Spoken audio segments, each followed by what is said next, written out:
Guys guys उम्मीद करते हैं कि आप खैर खैरियत से होंगे। गाइस जो आज हमारा टॉपिक है ऑपरेटिंग सिस्टम के अंदर स्केजुलिंग एल्गोरिथम से रिलेटेड। स्केजुलिंग होती क्या है, फर्स्ट ऑफ ऑल डिस्कस करते हैं स्केजुलिंग होती क्या है। स्केजुलिंग ऐसी चीज को कहा जाता है जिस तरह आप फॉर एग्जांपल अपना स्केड्यूल बनाते हैं, ठीक है, कि मैं ये काम पहले करूंगा, ये काम बाद में करूंगा, ठीक है। आप एक अपना स्केड्यूल बनाते हैं ना, जिस तरह आप स्टडीज करते हैं तो आप एक अपना स्केड्यूल बनाते हैं कि इस टाइम इस स्लॉट में मैं ये इस वाले सब्जेक्ट को करूंगा, फिर इस स्लॉट के अंदर ये वाला टाइम फलाने सब्जेक्ट को दूंगा। तो स्केड्यूलिंग क्या होती है, आप एक तरतीब बना देते हैं कि किस काम को पहले होना है और किस काम को बाद में। लेकिन स्केड्यूलिंग के अंदर आप ये भी देखते हैं, आप समटाइम्स किसी सब्जेक्ट को प्रायोरिटी दे देते हैं, ठीक है। लाइक आपका मैथ्स है फॉर एग्जाम्पल, आप समटाइम्स कहते हैं यार मैथ्स अगर मुझे ये एक्सरसाइज ना आई, ठीक है, अगर ये एक्सरसाइज टाइम टेकन हुई तो मैं इस तरह करूंगा कि जो केमिस्ट्री वाली स्लॉट है वो भी मैथ्स को दे दूंगा अगर मैथ्स की मुझे मजीद ज़रूरत पड़ेगी। तो स्केजुलिंग हमारे पास बेसिकली क्या होती है कि हम अपने टास्क को स्केड्यूल कर देते हैं कि कौन सा टास्क हमने सबसे पहले परफॉर्म करना है। तो इसी तरह जो हमारे पास ऑपरेटिंग सिस्टम होता है उसके पास भी स्केजुलिंग एल्गोरिथम्स होते हैं। वो इन एल्गोरिथम्स को यूज़ करते हुए डिसाइड करता है कि किस प्रोसेस को सबसे पहले एग्जीक्यूट होना है। ठीक है, तो हमारे पास स्केड्यूलिंग एल्गोरिथम क्या होता है, ये हम असाइन करते हैं सीपीयू को। ठीक है, सीपीयू के पास कुछ एल्गोरिथम्स होते हैं, ठीक है, वो इन एल्गोरिथम्स को यूज करते हुए ये डिसाइड करता है कि किस प्रोसेस को सबसे पहले सीपीयू के अंदर जाना है, किसको एग्जीक्यूट होना है, किस प्रोसेस को प्रीएम्प्ट करवा लेना है। ठीक है, तो ये सारा काम जो करता होता है ये ऑपरेटिंग सिस्टम करता होता है। ठीक है, तो ऑपरेटिंग सिस्टम के पास गाइस हमारे पास 6 पॉपुलर शेड्यूलिंग एल्गोरिथम्स है। ठीक है, पहला जो हमारे पास आज इस वीडियो के अंदर हम जो डिस्कस करने जा रहे हैं वो हम डिस्कस करेंगे first come and first serve scheduling. ठीक है, इसके अलावा हमारे पास जो है शॉर्टेस्ट जॉब नेक्स्ट है, शॉर्टेस्ट रिमेनिंग टाइम है। ठीक है, इसके अलावा प्रायोरिटी शेड्यूलिंग है, राउंड रॉबिन है, ठीक है, मल्टीपल लेवल क्यू शेड्यूलिंग है। ठीक है, तो ये सारे शेड्यूलिंग एल्गोरिथम्स होते हैं, ऑपरेटिंग सिस्टम इन्हीं को यूज करते हुए प्रोसेस को एग्जीक्यूट या प्रीएम्प्ट करवाता है। ठीक है, अब गाइस जब हम शेड्यूलिंग एल्गोरिथम्स की बात करते हैं तो हमारे पास इसमें दो चीजें, दो कॉन्सेप्ट हैं। ये बहुत इंपॉर्टेंट कॉन्सेप्ट है, ये आपको याद होगा। देखिए स्केजुलिंग एल्गोरिथम जो हमारे पास होती है इसके अंदर दो कॉन्सेप्ट होते हैं, एक होता है प्रीएम्प्टिव और एक होता है non pre-emptive.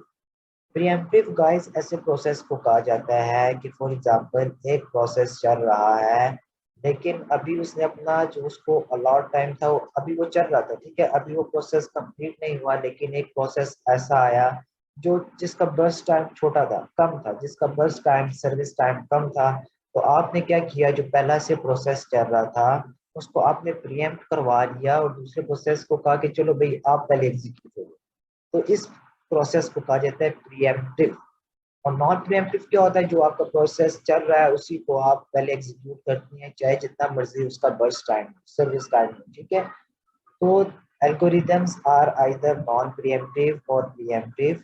Non preemptive algorithms कौन से होते हैं, जिनको आप डिजाइन करते हैं कि एक बार प्रोसेस अगर रनिंग स्टेट के अंदर चला गया तो वो प्रोसेस दोबारा प्रीएम्प्ट नहीं हो सकता जब तक कि वो अपना बर्स्ट टाइम या सर्विस टाइम को पूरा ना कर ले।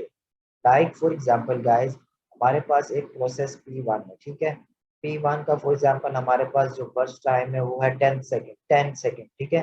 कि 10 सेकेंड इस प्रोसेस को लगेंगे एग्जीक्यूट होते हुए। इसी तरह गाइस हमारे पास साथ ही ये प्रोसेस अभी सीपीयू के अंदर गया था तो प्रोसेस 2 आ गया, उसका बर्स्ट टाइम हमारे पास था 5 सेकेंड। अब गाइस ऐसा नहीं हो सकता कि आप P1 को स्टॉप कर दी उसकी एग्जीक्यूशन और इसको ले जाएं, नहीं। नॉन प्रीएम्प्टिव के अंदर जो आपका प्रोसेस पहले सीपीयू के अंदर चला गया, रनिंग स्टेट के अंदर चला गया, वो प्रीएम्प्ट नहीं हो सकता जब तक कि वो अपना इस 10 सेकेंड कंप्लीट ना कर ले, अपना प्रोसेस कंप्लीट ना कर ले। इसको कहा जाता है नॉन प्रीएम्प्टिव। और प्रीएम्प्टिव ऐसे प्रोसेस को कहा जाता है जिसके अंदर प्रायोरिटी होती है। आप किसी भी प्रोसेस की प्रायोरिटी सेट करते हैं, ठीक है। कि फॉर एग्जांपल लाइक अगर मैं प्रीएम्प्टिव की बात करूं कि ये प्रोसेस आपका पहले तो ये आया लेकिन 10 सेकेंड इसका बर्स्ट टाइम, लेकिन आपने जैसे ही देखा P2 भी आपके पास प्रोसेस आ रहा है लेकिन उसका बर्स्ट टाइम कितना है, 5 सेकेंड। तो आपने क्या किया, आपने सीपीयू से इस प्रोसेस को प्रीएम्प्ट करवा दिया, ठीक है, आपने सीपीयू से इस प्रोसेस को प्रीएम्प्ट करवा दिया और आपने कहा चलो P2 का जो बर्स्ट टाइम है वो इस पहले प्रोसेस से स्मॉल है तो पहले इसको एग्जीक्यूट करें। तो ये आपने क्या किया, आपने एक चलते हुए प्रोसेस को जो कि एक रनिंग स्टेट के अंदर था, I am talking about the P1 process that is in running state, जो कि ऑलरेडी सीपीयू के अंदर रन हो रहा था, लेकिन आपने क्या किया, आप उस रनिंग प्रोसेस को प्रीएम्प्ट करवा दिया। तो ऐसा प्रोसेस जो सीपीयू के अंदर चल रहा हो और उसको चलते हुए प्रोसेस को आप सीपीयू से स्टॉप करवा लें, उसको प्रीएम्प्ट करवा लें, इस प्रोसेस को कहा जाता है प्रीएम्पशन। तो आपका एक प्रोसेस चल रहा था सीपीयू के अंदर, लेकिन एट दैट मोमेंट एक और आपके पास प्रोसेस आया जिसका बस टाइम कम था, तो आपने उसको एग्जीक्यूट करवा लिया और पहले वाले प्रोसेस को रनिंग स्टेट से प्रीएम्प्ट करवा लिया। तो ये प्रोसेस क्या कहलाता है, ये कहलाता है प्रीएम्प्टिव, ठीक है। प्रीएम्प्टिव और नॉन प्रीएम्प्टिव का आई होप सो आपको कॉन्सेप्ट क्लियर हो गया होगा कि प्रीएम्प्टिव क्या होता है, कि आपका एक प्रोसेस चल रहा है और उस चलते हुए प्रोसेस को आप सीपीयू से एग्जीक्यूट नहीं होने देते, ठीक है, उसको प्रीएम्प्ट करवा देते हो। नॉन प्रीएम्प्टिव क्या होता है कि जो प्रोसेस एक बार रनिंग स्टेट के अंदर चला गया, चाहे उससे कम वाला प्रोसेस भी अब आ रहा है, ऐसा प्रोसेस आ रहा है जिसका बस टाइम उससे कम है, लेकिन वो आप उसको प्रीएम्प्ट नहीं करवा सकते, वो अपना एग्जीक्यूशन टाइम पूरा करेगा, ठीक है। तो ये होता है प्रीएम्प्टिव एंड नॉन प्रीएम्प्टिव का कॉन्सेप्ट। गाइस जो आज हमारे पास पहला एल्गोरिथम है जिसको हम डिस्कस करने जा रहे हैं वो है फर्स्ट कम फर्स्ट सर्व। इसको FCFS भी कहते हैं।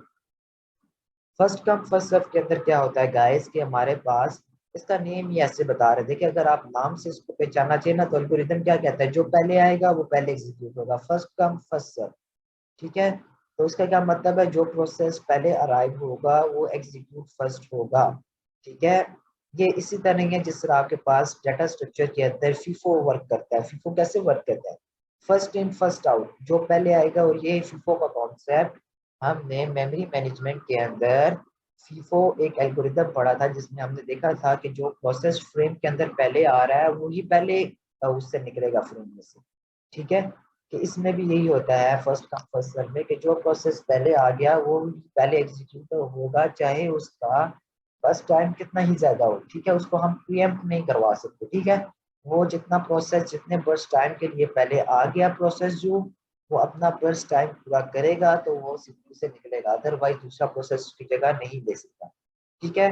इसके कुछ गाइस मोर पॉइंट्स भी हैं कि ये बैच सिस्टम होता है, ठीक है। जब आपकी ग्रुप ऑफ प्रोसेसेस जाती है, बैच का मतलब है पूरे बैच के अंदर आपका प्रोसेसेस जाते हैं, ठीक है। तो जो प्रोसेस पहले पहुंच गया वो पहले एग्जीक्यूट हो जाएगा, ठीक है।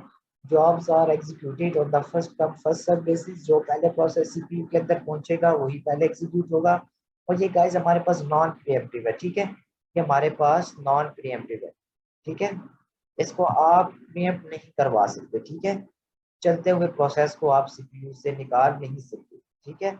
जो नेक्स्ट है गाइस इसका कि ये easy to understand and implement है, ठीक है, ये FIFO के अंदर बेस करता है, फर्स्ट इन फर्स्ट आउट, और इसकी परफॉर्मेंस थोड़ी पुअर होती है, क्योंकि देखिए जब आपका प्रोसेस जो P1 है, फॉर एग्जांपल, इससे क्या मुराद है कि poor in performance and average time is high average, इससे मुराद ये गाइस आपके पास फॉर एग्जांपल P1 10 सेकंड, ठीक है, उसका टाइम था, लेकिन P2 आ गया और P2 का टाइम क्या था, फॉर एग्जाम्पल मैं सपोज करता हूँ 4 सेकेंड था। तो उसमें क्या हुआ गाइस कि जब आपका P1 प्रोसेस जो है वो 10 सेकेंड के लिए, अब ये तो पहले आ गया, इसने अपना टाइम पूरा करना है, ठीक है, ये जब तक अपना टाइम पूरा नहीं करेगा ये सीपीयू से नहीं निकलेगा। इसी गाइस इसी प्रोसेस चलते हुए प्रोसेस के दरमियान P2 आ गया जिसका 4 सेकेंड था, ठीक है। अब गाइस P1 तो चूंकि निकल नहीं सकता क्योंकि ये नॉन प्रीएम्प्टिव है, तो क्या हुआ, इस P2 को 10 सेकंड के लिए वेट करना पड़ेगा जब तक ये प्रोसेस एग्जीक्यूट नहीं होता। तो इस P2 को क्या कहा जाता है, ये P2 के को जो टाइम है, वेट टाइम है, इसको ज्यादा करना पड़ेगा, वेट टाइम इज हाई, इससे ये मुराद है, ठीक है गाइस। अगर हम नेक्स्ट स्टेप की तरफ हम मूव करना चाहिए इस एल्गोरिथम्स के ऊपर, तो मैं एक मिनट स्पॉट डाउन करता हूँ, ठीक है। जो हमारे पास नेक्स्ट गाइस है इसका है, अब हम इसके जाते हैं ग्राफ के ऊपर, और फिर इसका गैंट चार्ट ड्रॉ करते हैं, ठीक है, गैंट चार्ट। तो गाइस देखिए हमारे पास इसका कुछ इस तरह से हमारे पास ये टेबल गिवन होता है पेपर्स के अंदर, प्रोसेस आपको गिवन होता है और बस टाइम से मुराद है कि कितना वो सर्विस टाइम आप कह रहे, ठीक है, कितना वो प्रोसेस सर्विस हो चुका है, ठीक है, सर्विस टाइम है। अब गाइस इसका गैंट चार्ट कैसे बनता है, बहुत इजी सा है गाइस। आपको मैं एक बार समझाता हूँ, आपको समझ आ जाएगी ये। गाइस फॉर एग्जांपल देखें, P1 प्रोसेस है। P1 प्रोसेस देखिए, जब अराइवल टाइम भी गिवन होता तो आप क्या करते हैं, आपको जो प्रोसेस पहले आएगा वही पहले एग्जीक्यूट होगा। लाइक हमारे पास P1 आया, अब P1 हमारे पास कितना गाइस एग्जीक्यूट होगा, पूरा 21 सेकंड के लिए, क्योंकि इसका बर्स्ट टाइम कितना है हमारे पास 21, ठीक है। 0 से स्टार्ट होगा और 21 सेकंड तक के लिए ये एग्जीक्यूट होगा, ठीक है। क्योंकि ये नॉन प्रीएम्प्टिव है, हम चलते हुए प्रोसेस को रोक नहीं सकते, तो P1 अपना बर्स्ट टाइम पूरा करेगा, डेट इज 21 सेकंड। इसी तरह गाइस हमारे पास P2 उसके बाद आएगा, और P2 कितने सेकंड के लिए चलेगा, अगेन 3 सेकंड के लिए, क्योंकि उसका बर्स्ट टाइम कितना है 3 है। तो 21 में 3 ऐड होंगे तो हमें क्या मिलेगा 24। इसी तरह गाइस नेक्स्ट प्रोसेस कौन सा आ रहा है क्यू के अंदर, जो पहले आ रहा है वही सर्व हो रहा है, P3। P3 का एग्जीक्यूशन बर्स्ट टाइम कितना है हमारे पास 6, तो 24 में 6 ऐड होंगे, डेट इज 30। और लास्ट गाइस जो हमारे पास प्रोसेस आ रहा है वो आ रहा है P4। P4 का अगर बर्स्ट टाइम हम देखें तो P4 का बर्स्ट टाइम हमारे पास 2 है, ठीक है। तो P30 के अंदर जब 2 ऐड होंगे तो वो 32। तो इस तरह ये गैंट चार्ट बनता है, ठीक है गाइस। गैंट चार्ट कैसे बनता है कि जो प्रोसेस पहले आएगा वो अपना बर्स्ट टाइम पूरा करेगा, वो प्रीएम्प्ट नहीं हो सकता, ठीक है गाइस। तो ये था जी गैंट चार्ट इसका। अब गाइस इसका एवरेज वेटिंग, इसका आप पहले कह लें कि कंप्लीशन टाइम कैसे आप निकालते हैं, ठीक है। सी टाइम, कंप्लीशन टाइम होता है सी टाइम। सी टाइम को हम कंप्लीशन टाइम कहते हैं। देखिए P1 को एग्जीक्यूट होते हुए कितना टाइम लगा 21 सेकंड। ये लास्ट वाला आप चेक करते हैं, ठीक है, लास्ट वाला, ठीक है। 0 से उसने स्टार्ट किया और 21 टाइम लगा उसको एग्जीक्यूट होने में, ठीक है। तो P1 का आ गया 21। P2 ने कितना वेट किया जी, 24 सेकेंड वेट किया, ठीक है। P2 का 24 आ गया। P3 का देखिए कितना आ गया 30, उसने 30 सेकेंड वेट किया। और जो आपका P4 था उसने 32 सेकेंड वेट किया। अब गाइस आपको निकालना है जी इसका टर्न अराउंड टाइम, ठीक है। टर्न अराउंड टाइम TAT कैसे निकालते हैं, टर्न अराउंड टाइम निकालते हैं completion time minus, completion time में से आप माइनस कर देते होते हैं बर्स्ट टाइम को, ठीक है। कंप्लीशन टाइम में से आप बर्स्ट टाइम को माइनस कर देते हो, ठीक है। कंप्लीशन टाइम क्या था P1 का 21, जबकि इसका बर्स्ट टाइम कितना था 21, तो इसने कितना टर्न अराउंड टाइम इसका क्या हो गया 0। इसी तरह गाइस जो कंप्लीशन टाइम P2 का था वो था 24, जबकि इसका बर्स्ट टाइम कितना है 3, तो 24 माइनस 1, 24 माइनस 3 सॉरी क्या होगा 21, ठीक है। P3 का क्या था 30, जबकि इसका बर्स्ट टाइम कितना था 6, तो क्या हुआ 24 इसने वेट किया, ठीक है। इसी तरह गाइस हमारे पास 32 P4 के लिए, तो इसका बर्स्ट टाइम हमारे पास कितना था 2, 32 माइनस 2 विच इज 30। ये आपका गाइस आ गया टर्न अराउंड टाइम। और इसके बाद हमारे पास एक और टाइम होता है जिसको कहा जाता है, जिसको हम कहते हैं ये हो गया आपके पास कंप्लीशन टाइम, ये हो गया आपके पास टर्न अराउंड टाइम, और एक होता है वेटिंग टाइम, क्या होता है VT। वेटिंग टाइम गाइस आप कैसे निकालते हैं, आप निकालते हैं जी टर्न अराउंड टाइम में से माइनस कर देते होते हैं अराइवल टाइम को, ठीक है। चूंकि इसके अंदर अराइवल टाइम गिवन नहीं है तो इसके अंदर हम वेटिंग टाइम को नहीं निकालेंगे, ठीक है। वेटिंग टाइम को इसके अंदर नहीं निकालेंगे। वेटिंग टाइम निकलता है जब आपके पास अराइवल टाइम गिवन होता है। और अराइवल टाइम कब गिवन होता है हमारे पास, जब हमारे पास जो प्रोसेस हो वो प्रीएम्प्टिव हो, जब हम चलते हुए प्रोसेस को CPU से उसको प्रीएम्प्ट करवा लें, तब उस केस के अंदर हमारे पास अराइवल टाइम गिवन होता है, ठीक है। तो ये गाइस आज की वीडियो थी, अगर आपको पसंद आए तो प्लीज इसको लाइक करें, सब्सक्राइब करें एंड शेयर करें। Thank you.